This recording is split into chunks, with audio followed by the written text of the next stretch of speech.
ഞാനൊരു കാര്യം പറഞ്ഞോട്ടെ.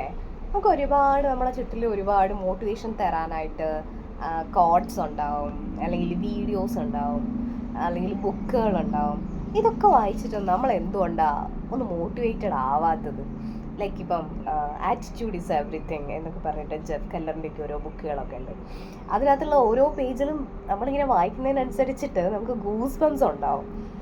അല്ലെങ്കിൽ ഇതേപോലെ പല മോട്ടിവേഷൻ സ്പീക്കേഴ്സിൻ്റെ ഒക്കെ ടോക്സ് ഒക്കെ കേൾക്കുന്ന സമയത്തും നമുക്ക് ഈ പറയുന്ന പോലെ ഗൂസ് ബംസ് ഉണ്ടാവും. പക്ഷേ ലൈക്ക് അത് കഴിഞ്ഞു കഴിഞ്ഞാൽ അത് അവിടെ കഴിയൂലേ?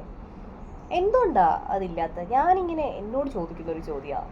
ഈ ബുക്കൊക്കെ വായിക്കുന്ന സമയത്ത് നാളെ എന്തായാലും സ്റ്റാർട്ട് ചെയ്യണം, ഫ്രഷ് ആയിട്ട് സ്റ്റാർട്ട് ചെയ്യണം എന്നുള്ളൊരു മൈൻഡ് സെറ്റ് അവിടെ ഉണ്ടാവും. അത് കൂടിപ്പോയാൽ അതിൻ്റെ ഒരു ഫ്യൂവൽ എനിക്ക് തരാൻ പറ്റുന്നത് ഒരു 5 to 10 days ഒക്കെയാണ്. അത് കഴിഞ്ഞാൽ പിന്നെ എൻ്റെ മോട്ടിവേഷൻ അവിടെ കഴിയും. ഞാനിതിങ്ങനെ ചോദിച്ചുകൊണ്ട് നടക്കുന്നതാണ്. അപ്പം എനിക്ക് മനസ്സിലായൊരു കാര്യം, മോട്ടിവേഷൻ എന്ന് പറയുന്നത് ലൈക്ക് കൈൻഡ് ഓഫ് ഒരു ഫീലിങ്സ് ആണ്.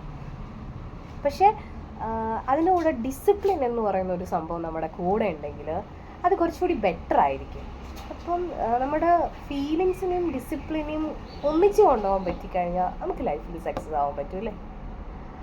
സോ നമുക്ക് ഒരിക്കലും മറ്റുള്ള ഒരാൾ തെളിച്ച വഴി കൂടെ കുറേ ദൂരമൊന്നും സഞ്ചരിക്കാൻ പറ്റില്ല.